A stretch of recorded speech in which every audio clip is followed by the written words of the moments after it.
आपने जिस अंदाज की मदद फरमाई है, फैसला फरमाया है, जेहती और इस्तकामत का मुजाहरा किया है, आपको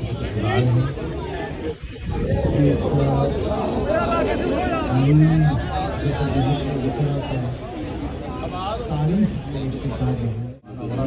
आपका सलाम के लिए आपका शुक्रिया, आपकी रहनुमाई भी फरमाइए और मदद भी फरमाइए, आपका शुक्रिया आपका